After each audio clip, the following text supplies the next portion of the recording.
Hare Krishna. Hare Krishna. I'll start with the Mangalacharan.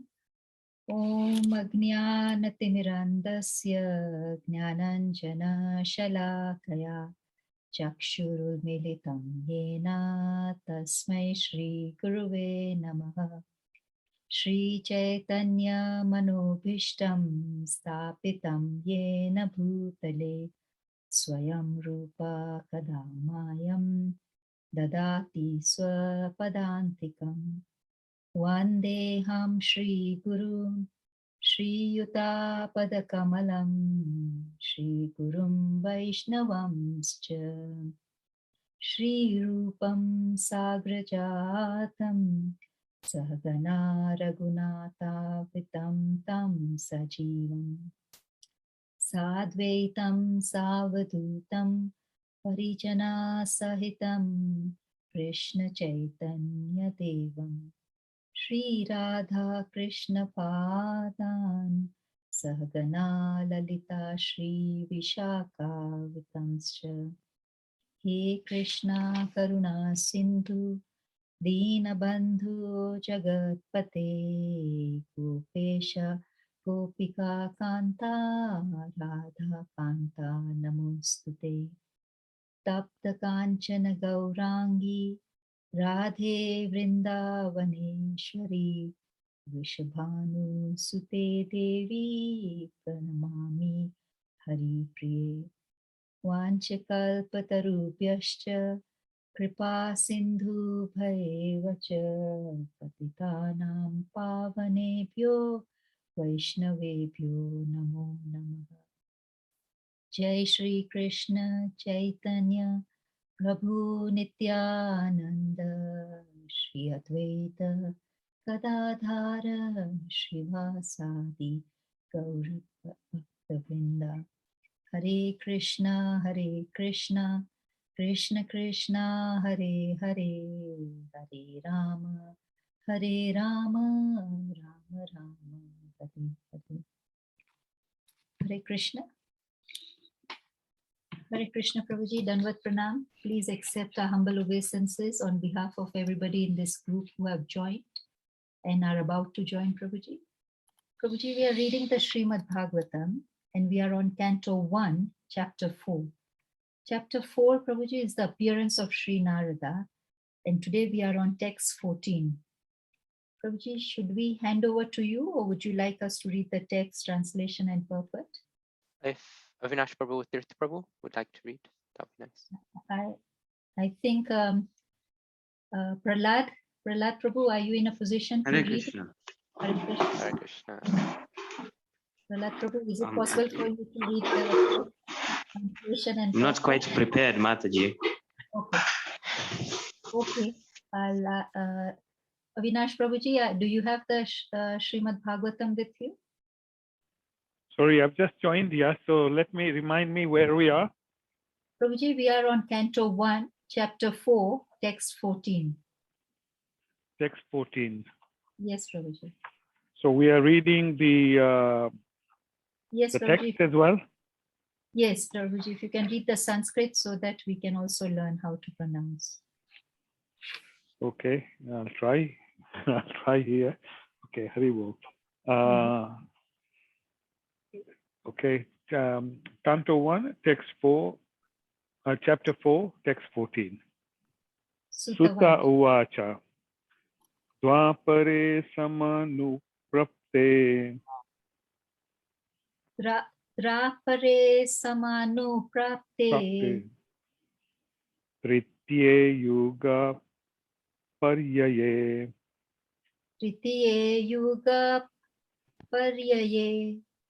Jataha Parasharad Yogi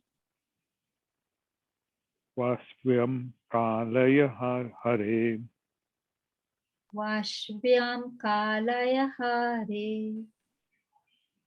Okay, so are we reading word to word? Yes, Prabhuji. And we can repeat after you. Sutta Goswami. Sutta Goswami. Uvacha. Said.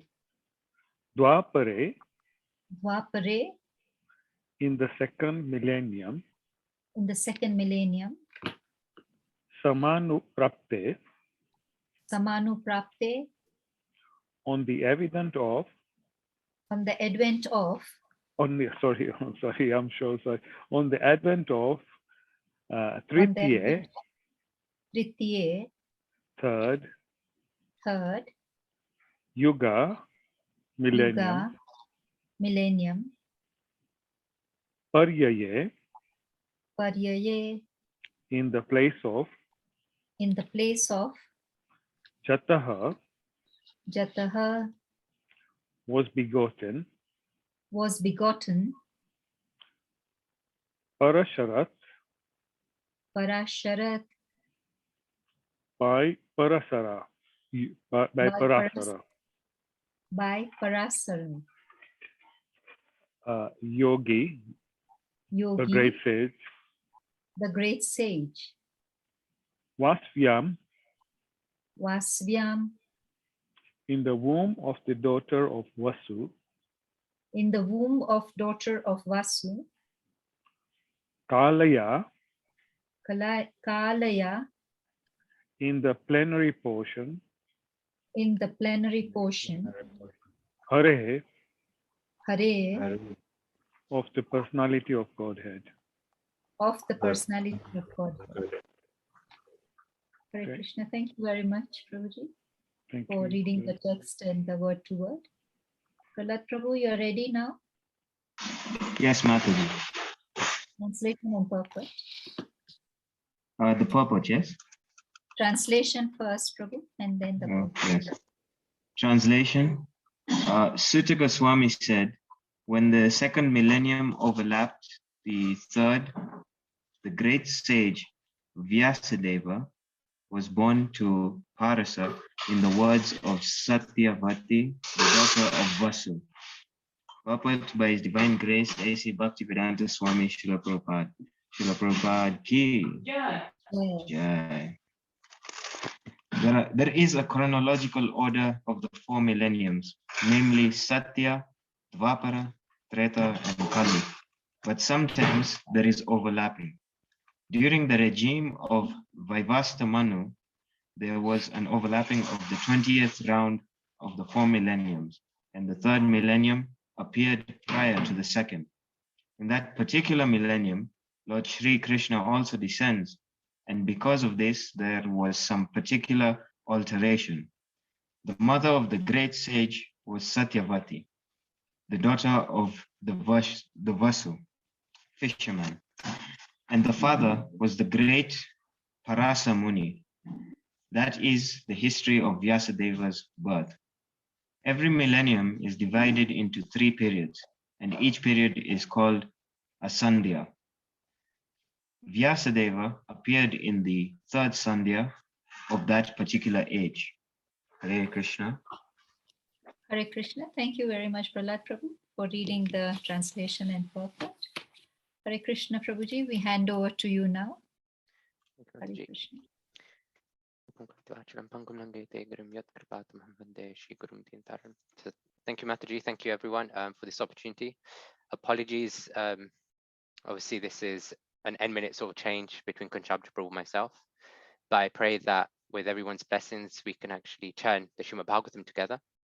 And I do apologize, my health is a bit, is not great. So you might find that I'm like sniffing and so on and so forth. So please accept my apologies. But yeah, hopefully we can chant something together. So just read the translation again. Sutta Goswami said, when the second millennium overlapped the third, the great sage Vyasadeva was born to Parashar in the womb of Satyavati, the daughter of Vasu. So before we get into the verse itself, there's an interesting point that I heard from Krishna Kshetra Maharaj very recently around how this verse itself is another beginning within the Srimad Bhagavatam. And we see in Srimad Bhagavatam, it's full of many new beginnings. There's many conversations that take place, conversations inside conversations, inside conversations, inside conversations, you know. It all starts with Sutta Goswami and the sages, and then, you know, so many different embedded conversations. And at the same time, we see Srimad Bhagavatam functions as if it's a sequel to the Mahabharata, you know. So the Mahabharata war has taken place. Parikshit Maharaj is now a descendant from the Pandavas, and now he's on the verge of, 7 days to live. What's he going to do? When we think of sequels in modern sort of terminology, especially movies, we think, oh, parents, and now the children's going to have their own little adventures. There's going to be new actors, new actresses, a new plot, and so on and so forth. But actually, when we look at the Srimad Bhagavatam, we can appreciate the authenticity and the value of Krishna Katha. Because what we see is that it's not, there were Parikshit Maharaj's parents and grandparents, etc., and their sort of movie, if we use that word, was Mahabharata, and now it's Srimad Bhagavatam. No, because Srimad Bhagavatam is actually a conversation of Parikshit Maharaj based on the life of his predecessors. And we can see that Srimad Bhagavatam, unlike even movies, modern day movies, it's always ever fresh. It's told, it's retold, and it's retold again and again through different conversations, but we relish it so much. Every time we read it, we find something, oh my God, that was something new. I didn't think about that before. I didn't see that before. But it's not that scriptures have changed. What's changed is our own situation. The Bhagavatam is living, and when our situation changes, we can appreciate the Bhagavatam and Bhagavad Gita, the scriptures, in different ways. So when we look at this verse, the verse actually itself starts to take us on a new beginning of, in fact, the beginning of Mahabharata, from before Bhishma Dev is even born. So before the Mahabharata, we already know about the personality of Bhishma Dev. And this is now taking us to a time from even before Bhishma Dev's advent, to the birth of Vyasadeva. In the purport, Srila Prabhupada starts by talking about the chronological order of the 4 millenniums, right? So Satya, or Treta Yuga, Dwapar Yuga, Treta Yuga, and Kali Yuga. Oftentimes, I think most of us are probably listening to different classes, and when we hear of the 4 yugas, we hear it in the order of Satya, Treta, Dwapar, and Kali. But here, Srila Prabhupada's telling us actually that Satya Yuga comes first, then it's usually Dwapar Yuga, and then Treta Yuga, and then Kali Yuga. And yet, in our specific case, as Sri Prabhupada also mentions, due to a special circumstance, we have Satya, then Treta, then Dwapar, then Kali. That's interesting. But then Sri Prabhupada also tells us that it's because Lord Shri Krishna also descends, and because of this, there was some particular alteration. So it's actually Krishna's appearance. In one way we can see it as Krishna's appearance that is the cause of there being a special sort of alteration to the usual cycle. But then, okay, the question is, well, time is linear, now is different to tomorrow, tomorrow is different to yesterday. What I said 5 seconds ago remains 5 seconds ago. It doesn't come back around again, and it doesn't become the future of what I just said. So how do we understand this? So I could do a scientific thing, so I'll touch on it a bit, but I'll make it relevant. So when we look at astronomy, there's actually something, it's like an apparent planet retrograde motion, right? And what that means is that, so as we know, the Earth rotates around the sun, and it also has its own orbit and so on and so forth. But so do the other planets. But the other planets don't follow the same cycle that we do, right? They're not on the same path that we have. And so sometimes from our perspective, from the Earth's perspective, we'll see other planets going backwards sometimes. The way we can understand that is if we're on the motorway or highway, I don't know which word you use in Eldoret, but in the UK, we have 3 lanes usually, right? There's a slow lane on the left, and then the fastest lane is on the right. Motorway, highway speed, so 70 miles per hour, something like that. Now, let's say you're going in the fast lane at 70 miles per hour, and there's a car next to you going at 50 miles per hour. If you were to directly look to your side, to the side of the car, whilst you're passing, whoever's driving is driving at 70, the other car's driving at 50. from your vision, you see that actually that car is going backwards, because even though they're going at 50 miles forwards, because you're going faster at a certain point in time, they're appearing to go backwards. So the same case is here with the different yugas, right? It's not that they, it's not that suddenly there's a change and, the cars have swapped places or something like that. Actually, all it is the cyclical nature of time. So from a modern science perspective, we see time being linear. But from a Vedic calculation, time is cyclical. The yugas, the Mahayugas rotate around, everything rotates around. And as part of that rotation, as part of that cycle, we also see that sometimes different yugas will appear at different times as well. There's an overlap, as we see in this verse, when the second millennium overlapped the third.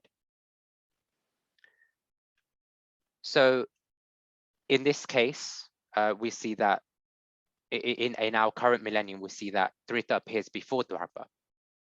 And that is for Krishna's advent to then lead on to the Kali Yuga, to lead on to the Srimad Bhagavatam and the literatures actually being compiled.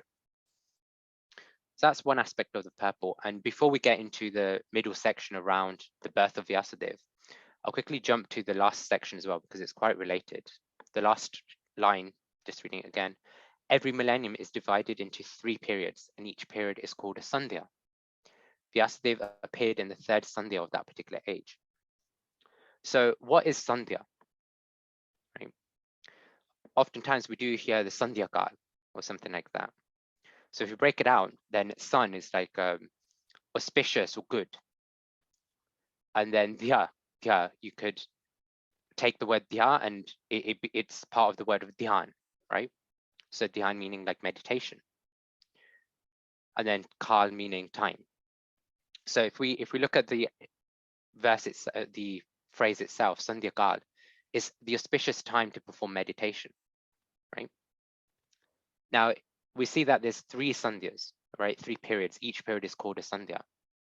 So how do we see this? So we can see this if we just take the daytime as one aspect of Sandhya, we can see that there's sunrise, there's noon, and there's sunset. Or more accurately, it's the twilight related to sunrise, the noon, and then the twilight related to sunset. So the specific times of the twilight, which is when different parts of the day, we transition from one part of the day to another, that's really the Sandhya time, the Sandhya Kal. So we see even in Krishna consciousness in ISKCON, we see that the best time to chant, we always say, is during just before Mangal, right? Around that time period, because that's the Sandhya Kal for the morning. Similarly, if you see those who are second initiated, Brahmin initiated, when they chant the Gayatri mantra, they're told to chant 3 times, right? Usually, ideally, it would be around sunrise, around noon, around sunset. So we can see that even within our own ISKCON, this Krishna conscious culture, the Gaudivation of culture, the idea of the 3 auspicious times is very prevalent and present. And actually, with this whole idea of Sandhya, we see in various points of the Srimad Bhagavatam as well. In Canto 11, chapter 27, verse 11, it's mentioned, fixing the mind on me, one should worship me by his various prescribed duties, such as chanting the Gayatri mantra at the 3 junctures of the day. Such performances are enjoyed by the Vedas and purify the worshipper of reactions to fruitive activities. In the Sanskrit, in the first line, it's actually Sandhyopasya di karmani. Sandhyo. And the way Sri Prabhupada has translated that as Sandhya is at the 3 junctures of the day, dawn, noon, and sunset. So that's where the Gayatri aspect comes from. Okay, so that's the daytime. How can we see Sandhya in other sort of factors of life? If we see anything in life is actually breaking out into 3 different principles, 3 different regions of existence. We can take the universe. There's the creation aspect and that whole section. Then there's the existence, and then there's the dissolution, right? When it's become destructed. Or if you look at the body, there's the birth and the youth, then there's the middle age. And we know even from like many of us who have studied even a bit of biology or who are a lot more senior in age, you know that there's a certain time that you reach a peak in your, you know, your body, your youth. You feel like, you know, like I'm at my prime time in my days. And then after that, you just start to dip. And then eventually you reach old age and death. So you see there's the three prominent sandhyas there as well. And then one other sort of thing to kind of touch on is Mangalarti. We have our Samsara Dava Nalalita Lokapres. In the last stanza, we have Yasya Prasadat Bhagavat Prasado Yasya Prasada Nagati Kutopi Dhyayam Suvam Tasya Yasas Tri Sandhyam Vande Guru Shri Charanarvindam. And here, in that translation, Tri Sandhyam is more referring to 3 times a day we should be offering our respectful obeisances to our spiritual master. Right. So this is one first teaching that we can take from this whole Sandhya aspect, right? Just from the phrase of Sandhya that Srila Prabhupada used in the purport. If we link it back to the various different understandings that we have of the word, and specifically I'm looking at this verse from the Mangalarti. How many of us actually pay obeisances to our spiritual master 3 times a day? You know, how many of us, you know, when we go to the temple, we'll pay our obeisances to Srila Prabhupada, to the deities. Maybe at home when we're doing the arti in the morning, we'll pay obeisances. But oftentimes, you know, a lot of us, because of life, etc., we find it difficult to perform more than 1 arti in the day. But oftentimes we will come to the deities, we will pass the deities, you know, oftentimes they'll be in the living room or something like that. But we just pass by them oftentimes, you know, like Hare Krishna, you know, we didn't recognize that there, but we just pass by them. We don't actually take 5 seconds to pay our obeisances. You know, that's one thing that we can learn just based off of the last stanza with the three sandhyam aspect.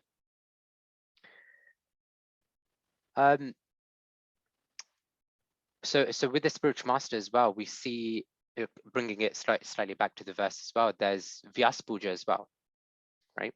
Now we understand Vyas. Vyas there is referencing Vyasadev, right? Why is that? Because Vyasadev, okay, yes, our parampara starts with Brahma, but Vyasadev is our main spiritual master in one sense. Because of Vyasadev, we have the written forms of Srimad Bhagavatam, of all the Vedic literatures. So in some way, we are actually paying our respects to Srila Vyasadeva as well when we're performing Vyasa Puja. And Bhaktisiddhanta Saraswati Thakur actually gave a lecture on the Srimad Bhagavatam at some point, where he defined Vyasa Puja means the puja of all Gaudiya Vaishnava Acharyas. So oftentimes, I mean, I definitely speak for myself, when I'm going to the temple or whatever it is, if I'm just celebrating from home or something, Srila Prabhupada's Vyasa Puja, Spiritual Master's Vyasa Puja, Bhaktisiddhanta Saraswati Thakur's Vyasa Puja, the focus is purely on the personality. But here, what Bhaktisiddhanta Saraswati Thakur is telling us is that Vyasa Puja is actually meant for all Gaudiya Vaishnava Acharyas. It's an opportunity for us to, yes, definitely appreciate the personality that we're celebrating on that day, but it's Vyasa Puja. It's actually meant to be a celebration for all the Acharyas. So when we're celebrating the Vyasa Puja of Srila Prabhupada, whoever it is, yes, when we're writing the offerings to Srila Prabhupada, we can always think, at least mentally, okay, yes, you know, we can always appreciate all the Acharyas, what they've given us.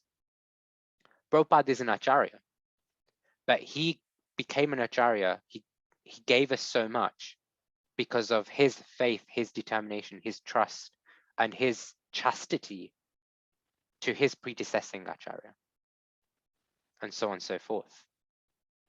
So when we're celebrating the Vyasa Puja of Srila Prabhupada, our spiritual master, we can always please them even more by referencing the whole Gaudiya Vaishnava Acharya, the whole disciplic succession.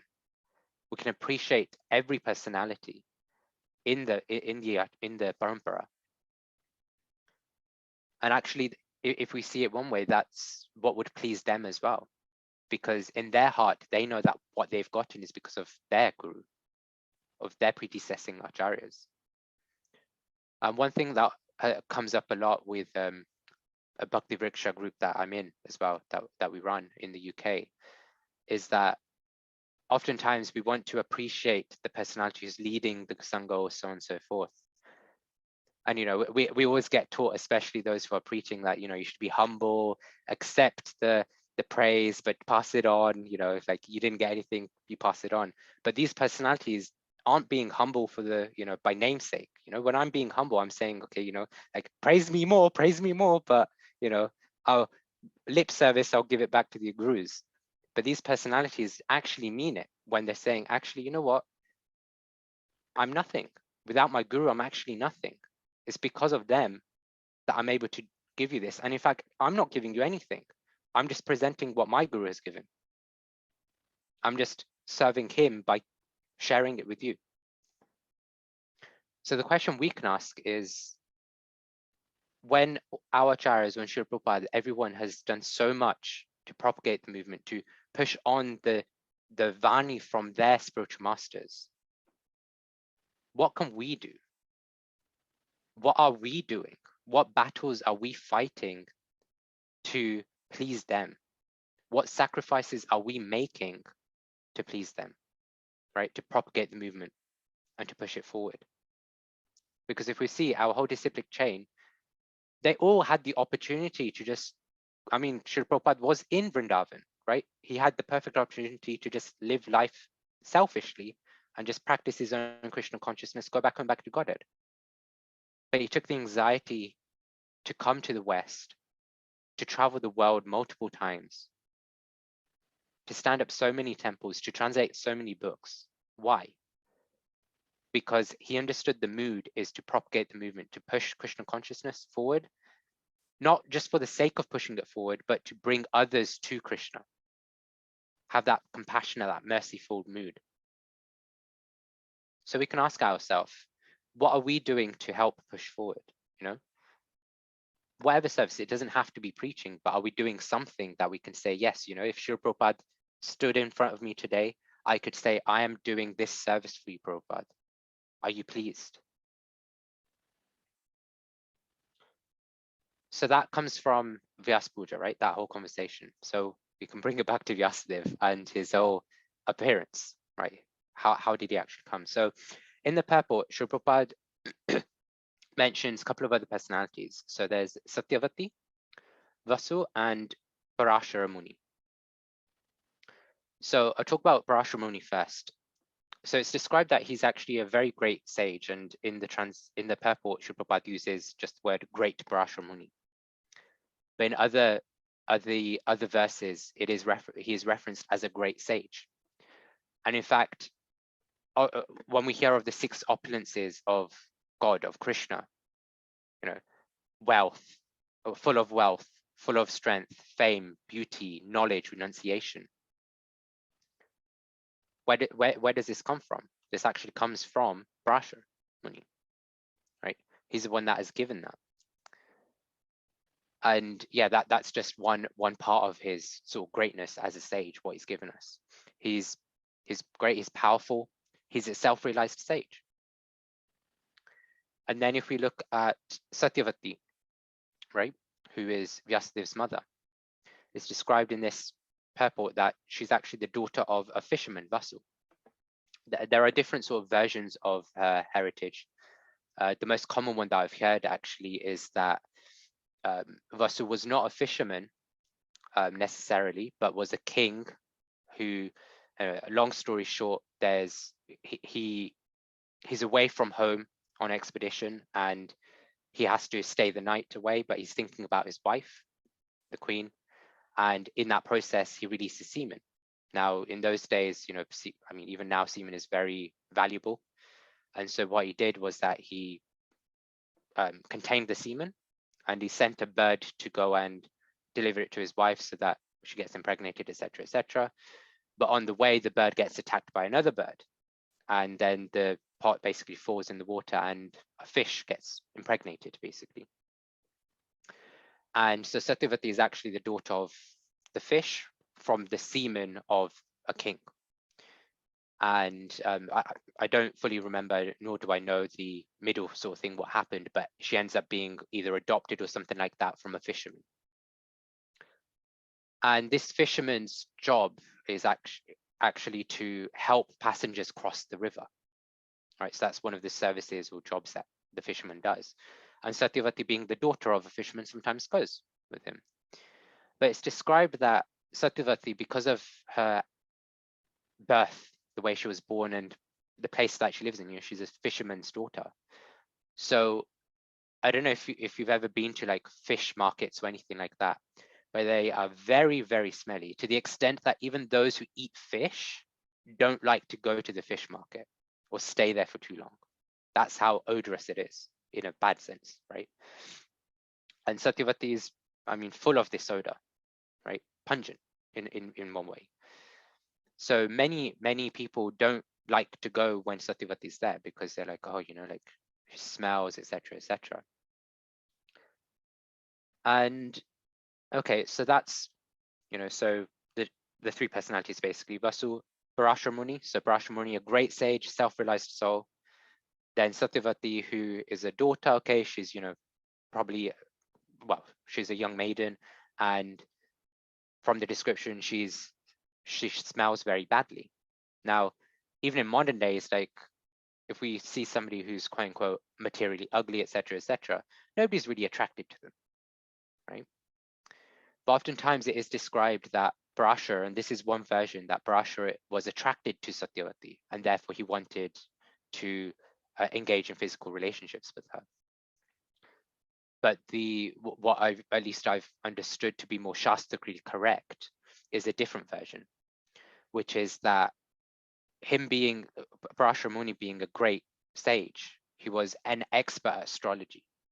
We can see even in our lineage, like Srila Prabhupada and especially Bhaktisanta Saraswati Thakur, he was a great astrologer, but he didn't really emphasize on it so much because it wasn't so important. Krishna consciousness was more important for him, and rightly so. But so it is described that Parashar actually saw constellations. He saw the position of the stars. He saw, how all the different planetary systems, the stars, everything was in place in the sky. And he could see that a great personality is going to be born from this star formation. And with some analysis, with some deduction, he understood, okay, a great personality needs to be born, but I need help. Now, in order for somebody to give birth to a child, there needs to be the male and the female, right? The only person that was with Parashar Muni at the time, because he was crossing the river, was Satyavati. So he had requested her, like, a great personality is going to be born. Would you like to be the carrier of this personality? Now, Satyavati was a very sort of chaste person. She was ashamed, actually, because one is that she smelled, How could she let such a great sage unite with her when she's, a low birth nobody in one sense? And the second thing was that she'd break her virginity. A physical union would need to take place when she's not even married. But Parashar actually benedicted her with two things off the back of this. One is that she'd be so fragrant, she'd smell so sweetly for yojanas, it's described, which is for miles. So much so that she actually became known as Yojana Gandhi afterwards. And the second thing that she was benedicted with is that she'd still keep her virginity, right? And we see this in various other places as well within the Bhagavatam. So in the end, Satyavati agreed to the union. And so they went to an island. Parashar Muni, with his mystic powers, he created a mist, so to speak, so nobody could see what was happening. And they had physical union, from which Vyasadeva was born. And we can see that, Parashar Muni's constellation prediction understanding was perfect, because who is Vyasadeva?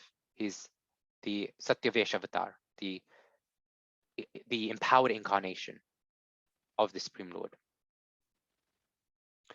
And it's described that actually Vyasadeva is an interesting character. Immediately when he was born, he became 12 years old and left home.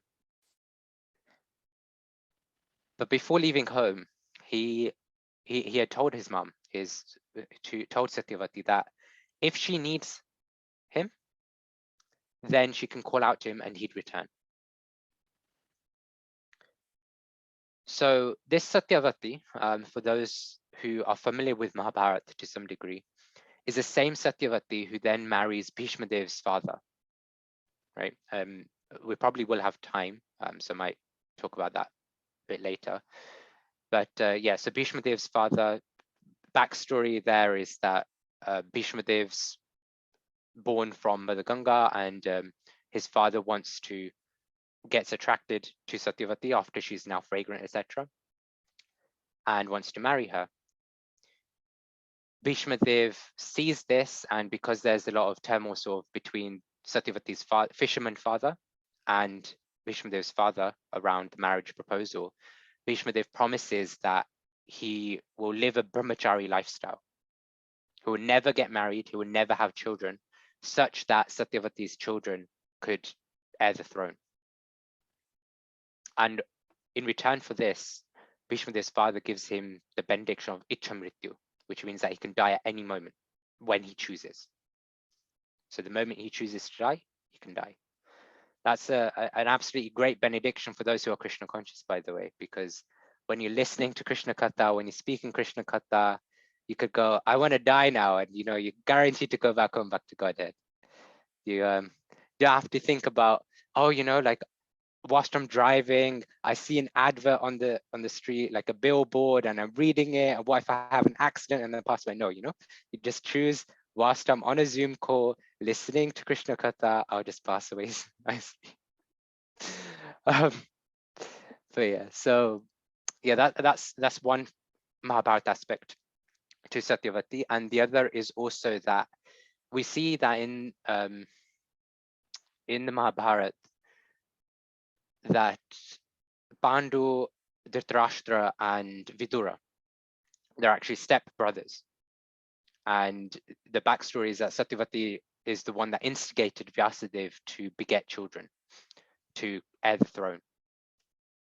And so from one queen came Dhritarashtra, and backstory is so Vyasadeva, because he's self-realized, he's completely renounced in one way. He's not a sannyasi, but he's renounced from standard lifestyles.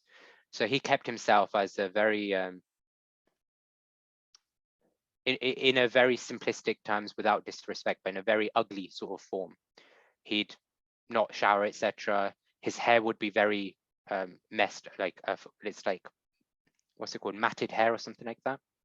It's like very messy, and he'd generally look very ugly to those with materialistic vision.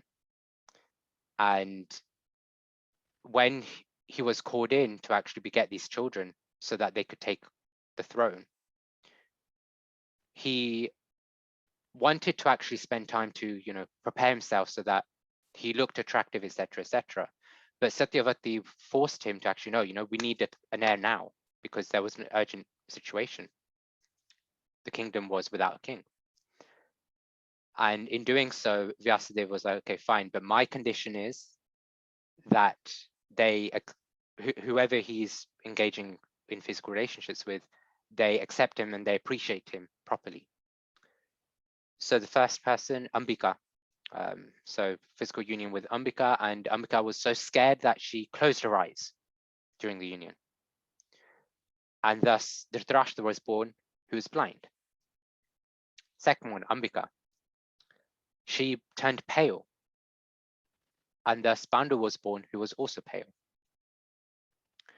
And the third time, it was meant to be Ambalika that went, right, the third time.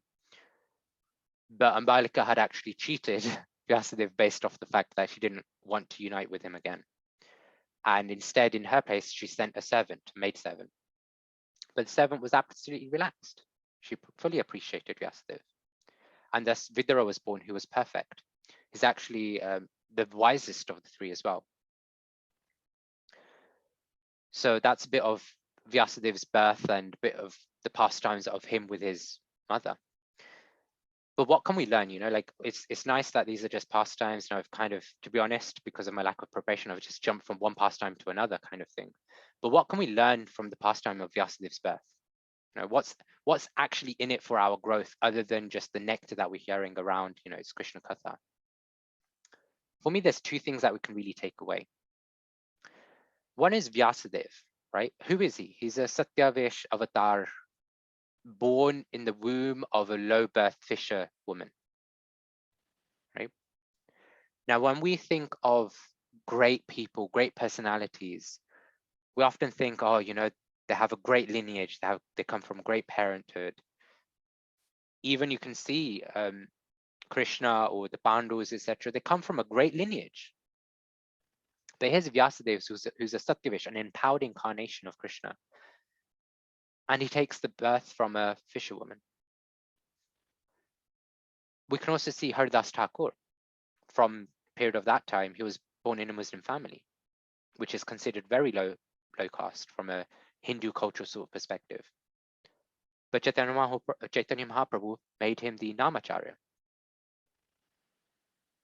So we can see that there's a common theme here, and Vyasadeva is one of the primes, whereby it clearly shows that the qualification of great personalities isn't that they're born in great births. The qualification is that they are qualified. Birth actually has nothing to do with it. And the second thing is the nature of Satyavati, right? If we go back to the story of how Vyasadeva was born, we see that Satyavati, off the back of that, she became very renowned. Of course, there's these other pastimes as well. But of her service attitude, she became a great personality. She received benedictions from Parashara Muni, right? What were those benedictions? She became very, very fragrant. But actually, there's a second one, and that's the fact that she was given the opportunity, and she took the opportunity to become the mother of a great personality, of an incarnation of Godhead. But there's two aspects to her service attitude, actually. One is her humble service, right? You can see that in the form of her being a fisherwoman. She continued on with that service. She's been getting like defamed. She's been getting called all these things, her names, etc. People looked at her with disgust. She smelled so badly, but she continued on with her service. She continued on with her livelihood, negating all of that.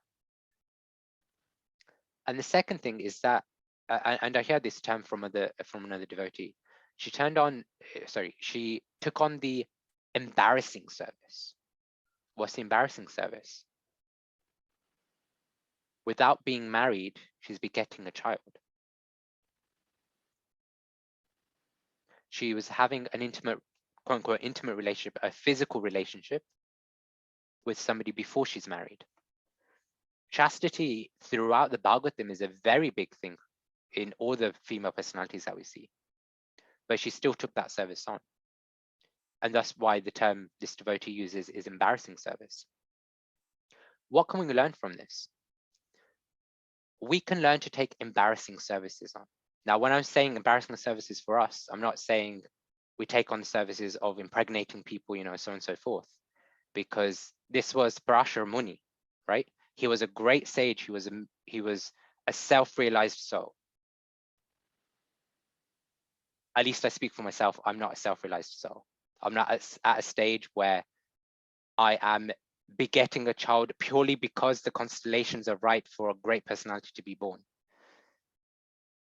What embarrassing services can we take then? If we all look at our Krishna conscious journey,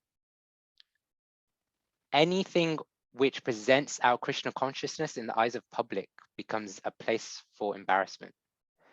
Japa on the train, Hare Krishna, Krishna Krishna, Hare Krishna, Krishna.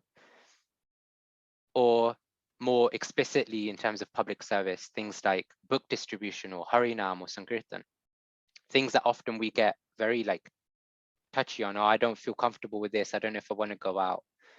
I don't want, what if I meet my relative, they don't know that I'm practicing this. What if they see this? Or just the general public. But we can see that Satyavati took on that service, right? She took on the difficulties that would have come with it. And we also should learn to take on the difficulties of these sorts of services. It's not that we just throw ourselves in the deep end, right, necessarily. I mean, if you're somebody who loves thrills, 100% do that, you know? But you could start slowly, right? Something that we're doing within School of Bhakti in the UK is that every week we have a Harinam party whereby, for those who are new, their goal is to just touch the pavement. Just get out of the house, go to where the party is, and just touch the pavement with their foot. That's all they do. And then they come back, and that's a successful day of Harinam for them. Or Sankirtan. Then the next time, you know, they'll actually join in with the party, and then they'll distribute books, and etc., etc. So we can take baby steps, small steps. Or if we're down for the challenge, then we can go all out. We can go, okay, let's face the fear head on and completely go all out on distributing the mercy, distributing the compassion. So we should actually learn, and this is what really pleases Krishna. When we take anxiety on for Krishna, Krishna sees that, right? When he sees that we're not holding back because we're concerned about our name, fame, glory. We're not concerned about our physical appearance in terms of our public appearance or anything like that, or position. You know, some people on this call are probably like managers or CEOs or something like that of companies. You know, I can't go out on the street and, you know, look like a devotee giving books out. Like, what would my people on my work think? You know, Krishna will appreciate the fact that you're seeing beyond your material positions. And in that way, you know, when we take those anxieties on for Krishna, when Krishna sees these, he actually opens our path up to make spiritual progress, rapid spiritual progress, so that we can go back to Godhead, back to him. So, and there any comments, questions? Hare Krishna, Prabhuji. Thank you very much for this excellent class. And sorry to ambush you today. You're not well, and still we really appreciate your time, and you had only 5 hours of notice that you had to give this class. So I really apologize for that. And in spite of your not being well, you took up this service. So we really appreciate. Thank you so much, Prabhuji. It's actually purifying, Mataji, so it's good, you know, because one thing I'll mention is that we can very easily use our health as an excuse as well. You know, I know we talked about health before, but I'm not talking about that as well. But oftentimes we can use our health as an excuse to do service. So I used to always have a stomach ache on Monday when I was a kid. So mine goes way back. Okay, so are there any questions or comments? Maybe I can start with the questions and people can then join in. So Prabhuji, I have a few questions. The first one is about the Kala. So Satya, Treta, Dwapar, and Kalyug. Is it just this time it was Treta first, or because it's cyclic, so it's been happening. So after this cycle, there'll be again Satyug. So in that, will it be Treta Yug or Dwapar Yug first? Yeah, so my understanding, and I've been trying to reach out to a few senior devotees to get a more Shastra, like get the references from Shastra around it. But my understanding is that Krishna appears in only one day of Brahma, right? Once, sorry, he appears once in one day of Brahma. And with that, when Krishna appears, that's when the cycle goes Satya, Treta, Dwapar, Kali. So in the rest of Brahma's days, it's always the same format. So Satya, Dwapar, Treta, Kali. But it's only when Krishna appears in his original form that it's in this way, this format. That's not to say that Krishna doesn't appear in the other Mahayugas, but from what I've read around this, right, and apologies, I can't give you references for it, is that Krishna, even though Krishna and Ram both appear in other yugas, it's not the original Krishna and original Ram forms. So it's more of the incarnations of them as opposed to the original personality of Godhead. Thank you, Prabhuji. Are there any other questions? Okay, maybe I can ask a second question. Prabhuji, so when you said paying obeisances to your deities as you pass by, and definitely, at least I am guilty, I don't pay obeisances 3 times in a day.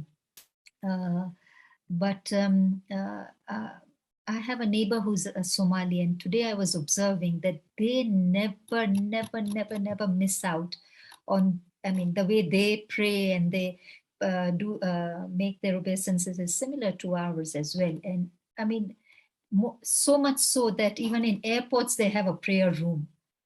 So I think their dedication is really something to be learned from or appreciated, because I was just thinking and looking at him that, God, please give me this dedication. I know he's not Krishna conscious, but he himself is teaching me. So I think, thank you, Prabhuji, for reminding me that again, because today this was my thought as well. And any more comments or questions? I just want to add to that, Mataji, quickly. It's actually a very interesting point you made. And yeah, I didn't think about this myself. Like if we look at Muslims who are sincere practitioners, I recall when I was a kid, we had like 2 or 3 Muslim families in our local neighborhood, and they would actually get out of the car, like they might be traveling somewhere, but they'd get out of the car when it's time for their prayers. You know? We don't have that rigidity in Krishna consciousness, but yet we don't pay our obeisances oftentimes, you know. Sometimes, and I'm very guilty of this, is that I might have some services at the temple, like a meeting or something like that. I'll go. If I get 5 minutes, I'll be like, okay, I'll go take darshan. Others, oftentimes I will be in and out without even taking darshan sometimes. That's, you know, something I need to improve on, but yeah. And the second thing, I'm just going to call this out.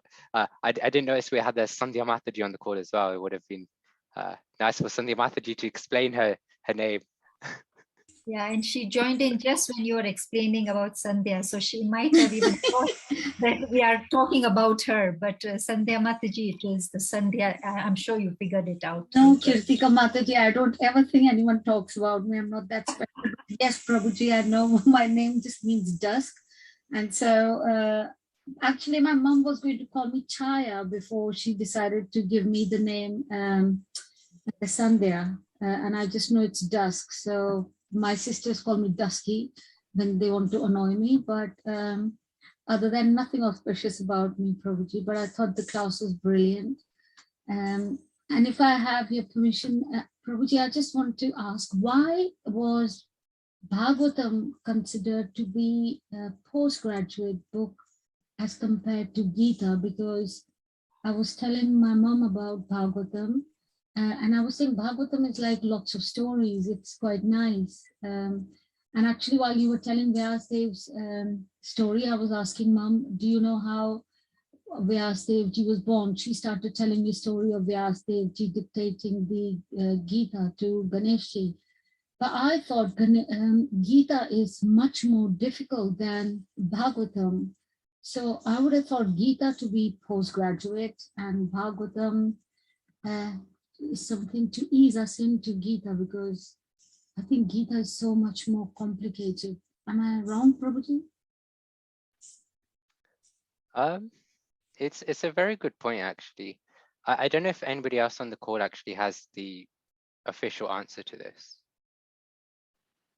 I don't know if Arigovinda Prabhu or Prahat Prabhu, anyone? Hare Krishna Prabhu. Yeah, I think as far as my understanding goes, Bhagavad Gita teaches all the basic things about the soul and the super soul, and you know, just the basics of spirituality, of who we are, and then what we are supposed to do, and then what is the material world and what is the nature. So, but Bhagavatam is, you know, more or less the activities of the Lord and the devotees. So that is, I mean, Prabhupada also mentions that, you know, this is a postgraduate study. So it has in, I mean, it is also containing the Mahabharata pastimes also, but still Prabhupada also calls it as postgraduate study. Hare Krishna. Prabhuji, could it be because Bhagavatam was to glorify God, and you've got to have a sense of understanding of Krishna, the whole ourselves, before we can understand real Krishna in his true self? I suppose you've got to be slightly more mature. Could that be the reason? I don't know. Yeah, so that's the other point that I was going to make, right? I just wanted to check if there was an official answer. Because we are told, right, Bhagavad Gita is the undergrad, Srimad Bhagavatam is the graduate, and then Chaitanya Charitamrita is the postgrad. But if we look at the progression there, Bhagavad Gita are the instructions of God. What is the final instruction? Surrender unto me, right? Because he's Krishna. Srimad Bhagavatam then goes on to describe the activities of God. But if we don't have a concept of who God is and what our relationship with God is, as Arigovinda Prabhu was mentioning, which comes from the Gita, then we'll just see the Bhagavatam as stories, right? Oftentimes, at least those who are born in Indian families whose parents aren't like proper devotees in some sense, they'll grow up in that culture and they'll just see it as stories oftentimes, at least I did. And then when you look at Chaitanya Charitamrita, we get to the heart of God, right? God's mood, God's sort of feelings, the devotional aspect of our relationship with God. So that progression is also there. So yes, whilst Srimad Bhagavatam is easier to read in one sense, because it's stories, as you said, right, Sandhya Mataji, but in order for us to develop the appreciation and understanding of Krishna as God, it doesn't really do much for us because we can very easily misunderstand it and misinterpret it as just pastimes, as just stories.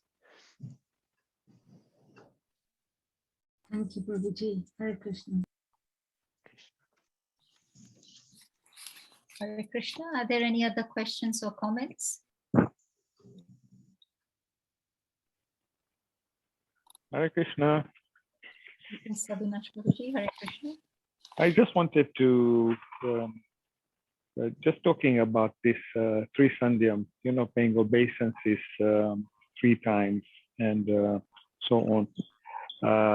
I know I'm guilty sometimes. I do, but when I go to temple, I always try to pay obeisances, even if I have a meeting or something like that. So it happens. The morning we always do pay obeisances.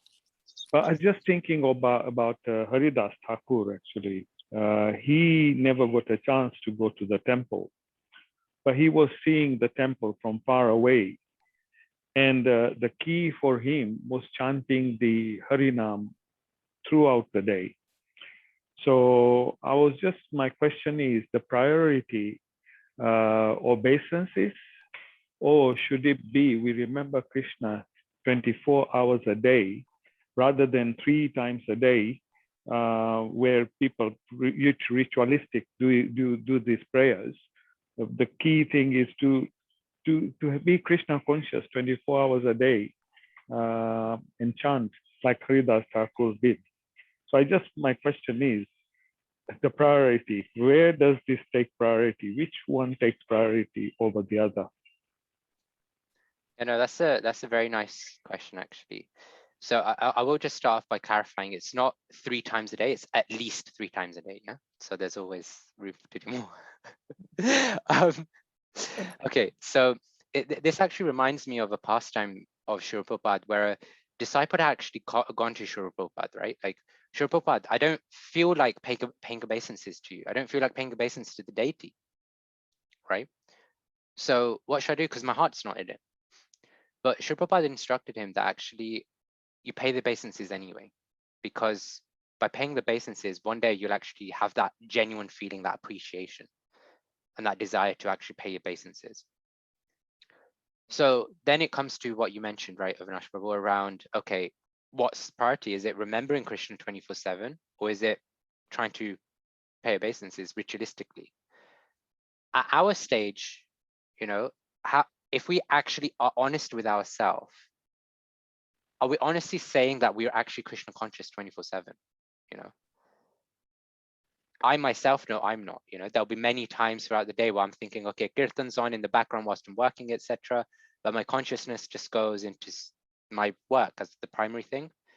And sometimes if I'm on meetings, I might be like, oh, this is such a drag, this meeting's so like boring. I might decide, okay, what should I do? I can try and chant him under my breath or something. But I'm consciously listening to the conversation. If somebody says something and I get annoyed, then like the chanting goes out the window, So we have to be honest with ourselves. Like, are we really Krishna conscious 24/7? And if we're not, then yes, that ritualistic, as we call it, element to paying obeisances is good, because what we're doing there is we're putting our head at the feet of our spiritual master. And that is, although ritualistic, it's saying that, our spiritual master, we're giving them the higher position so that their mercy can come to us, so that we can remember Krishna 24/7. And I don't remember the personality. I don't know if somebody else on the call can help, but I believe it's from Chaitanya Charitamrita or Chaitanya Mahaprabhu's pastimes, where there's a personality that chants like lakhs of names, but he also makes a point to have like thousands of obeisances to the deities and thousands of obeisances to Vaishnavas daily. I don't know if anybody remembers the details with the personality, but you can see even great personalities, they give a lot of prioritization to pagan obeisances.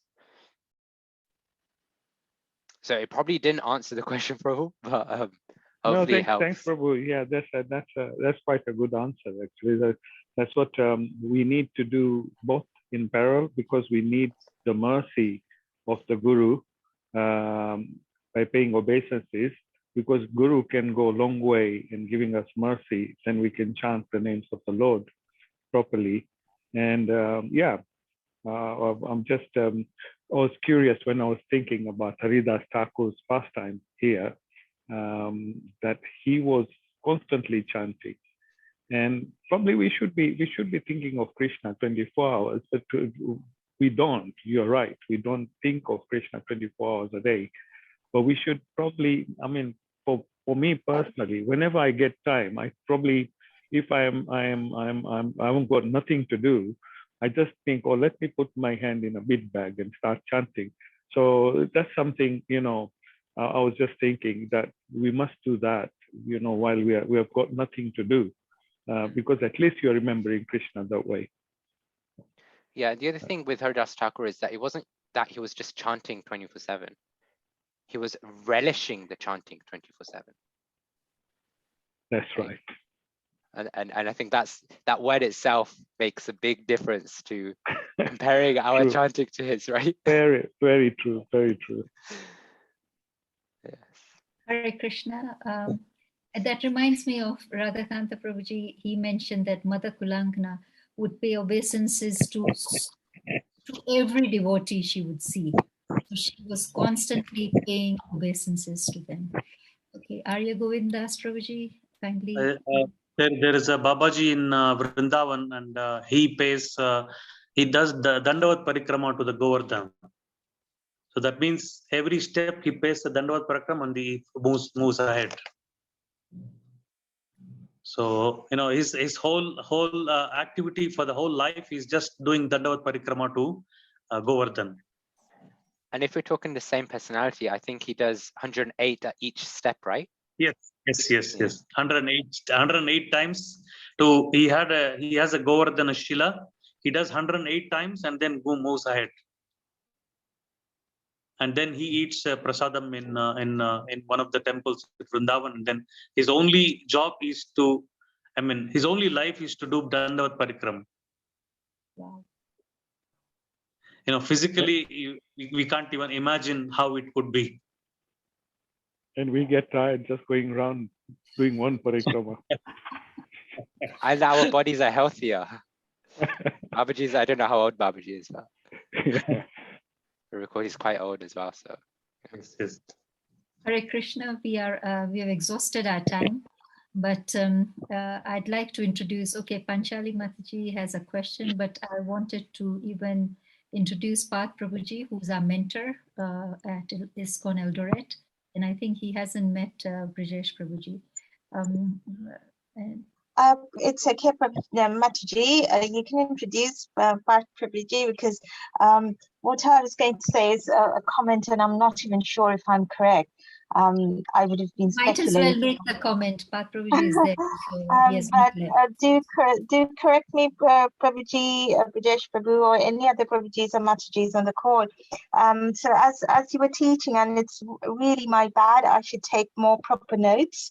As you were teaching, Prabhuji, I was trying to remember what I had from one of the other classes about that calculation of the yugas and as to when Krishna comes. So do correct me if I'm wrong, but from what I remember from that class is, you have the 4 yugas, so Satya, Dwapar, Treta, Kali Yuga. So these 4 make one Chatur Now, 71 times of these Chatur Yugas make one Manvantara. And there are, in one day of Brahma, there are 14 of these Manvantaras. Am I right? Okay, so now we come to when does Krishna come? So out of these 14 Manvantaras in one day of Brahma, in the time of the 7th Manvantara, and remember, in each Manvantara, there are 71 Chatuyugas. So the 7th Manvantara's 28th Chatuyug, towards the end of the 28th Chatuyug of the 7th Manvantara, is when the Dwapar Yuga comes after the Treta Yuga, and that's when Lord Krishna comes as himself. But I am not sure if I remember this correctly or not. So if I'm wrong, please do correct me. So I was very reluctant to make this comment, but I was trying to remember, and it's completely my bad. I really should remember all the information that I learned from the Gurujis and Prabhujis in the classes. But yeah, I just thought I'll bring it up, and it was also a nice way for me to remind me to remember the lessons better. No, that's amazing if that's from recollection, Mataji.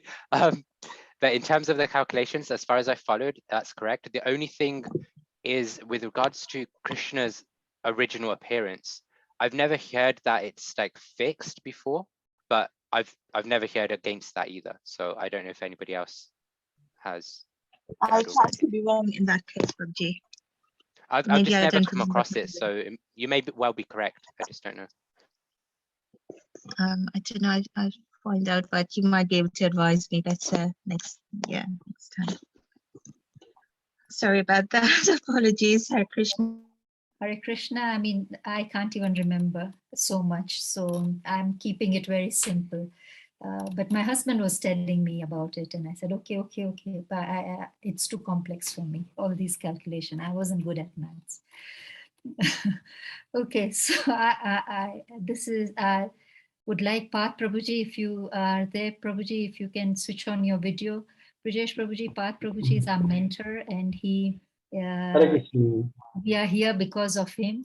He is ISKCON Eldoret's temple president, and he runs the show. We are just following his footsteps. He was in India for some time, so hence he had not joined the group, but he's always there. And I just would like you to meet him. And Prabhuji, Prabhuji, I'd like you to end the session as well after giving your comments. Hare Krishna. Thank you very much, Brajesh Prabhuji. You are giving very nice, wonderful class. Also, the pastime of Vyasdev, the incarnation of, like you told, the Satyabhasha avatar. The Krishna himself is come, the form of Vyasdev to write down all the scriptures, because he knows in the age of Kali, the people memories are too late. They cannot even remember what is happened in the last day. So it is most necessary. For that reason, Krishna himself come and he wrote everything. So his first name was Krishna Daipayana, but when he wrote everything, an explanation, which is called name is Vyasa, in Vistar, in a very explanational way. It's very nice, you told. And also the three Sandhya, you told how Sometimes Krishna come and according his will, this like the even yuga also change, like Satya, Dwapara, Treta, but it changed. Satya, Treta, Dwapar, Kali. It is Krishna also himself, he can do this one. Stop, just close. So it is very nice you are giving the instruction, because when we are reading the Bhagavad and all the scriptures, we are supposed to be know who is the author of the scriptures and what is the background, what is the glories of this one, so that we have a more interest. That is, thank you very much, Prabhuji, for your nice class. Also, very explanation way you are giving this one. Also, Panchali Mataji asking about the millennium, 28th millennium of the 7th Manvantara. That is right. Krishna not appeared in all Dwapar Yuga. In the 7th Manu, he appeared, and after that, immediately Chaitanya Mahaprabhu came. Otherwise, no Chaitanya Mahaprabhu came. All Dwapar Yuga or all Kali Yuga also Chaitanya Mahaprabhu not came. So we are so fortunate that we are in this millennium. Yeah, in this millennium, Chaitanya also Krishna came in the Dwapar Yuga, and after that also Chaitanya Mahaprabhu came. So it is very, very golden, and we are so fortunate that we have getting that one, the nectar.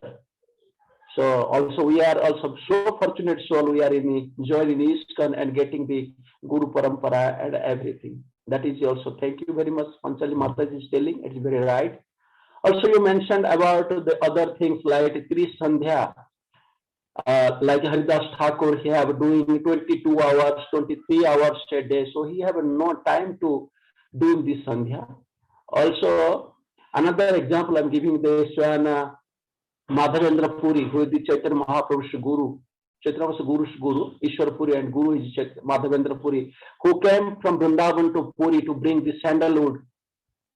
It may be no Chandan Yatra start. Now it is Chandan Yatra start for 21 days, because in India it is too hard.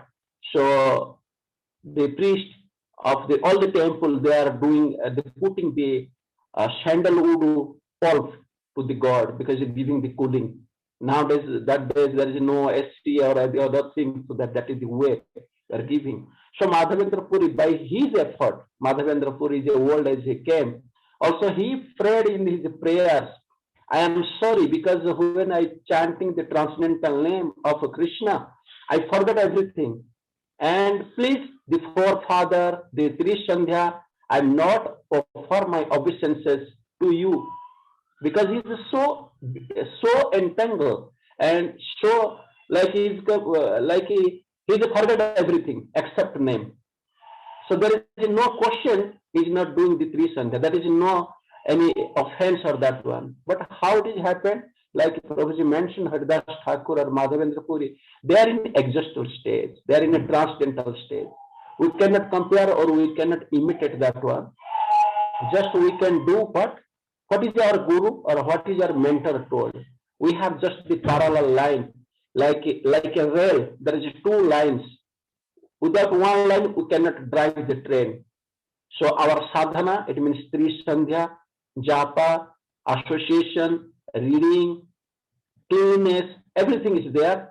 Also, another thing, also the chanting or what devotional services is there.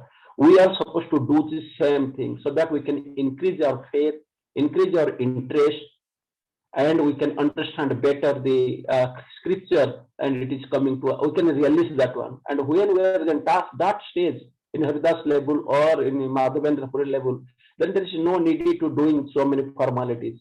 Automatically you will do that one. Like Chaitanya Mahaprabhu told, my Guru told, I am a fool. I cannot read the script, Vedanta, because I am a fool. He just instructed, you just chant the holy name. Then when I chant the holy name, I become faint, I dance, I fell down. So that one. So God himself, he saw that is. So that is the another stage. But in our preliminary stage, we are supposed to do all the formalities. So it is giving us interest, and we are supposed to better do that one. Hare Krishna. Thank you very much, Prabhuji, for your wonderful class. Also, thanks all the devotees here. And we are so grateful to be the part of this Bhagavad Gita session, Bhagavad Gita and Bhagavatam session. I request all the devotees, please unmute yourself and chant Hare Krishna mantra for glorification of His grace. Prabhuji, please join. Hare Krishna, Hare Krishna, Krishna, Krishna, Hare Hare, Hare Hare Rama, Rama, Hare Rama, Rama, Hare Hare. Vancha kalpa Kalpatruvyascha kripa sindhubhya eva cha patitanam pavanebhyo Vaishnavebhyo namo namaha. Srila Prabhupada Pada ki ki jai, Prabhu ki Prabhu jai. ki jai, Hari Bol. ISKCON Eldoret ki jai. Jai. Prabhu ki jai. Hare Krishna. Krishna, Hari thank you Bol.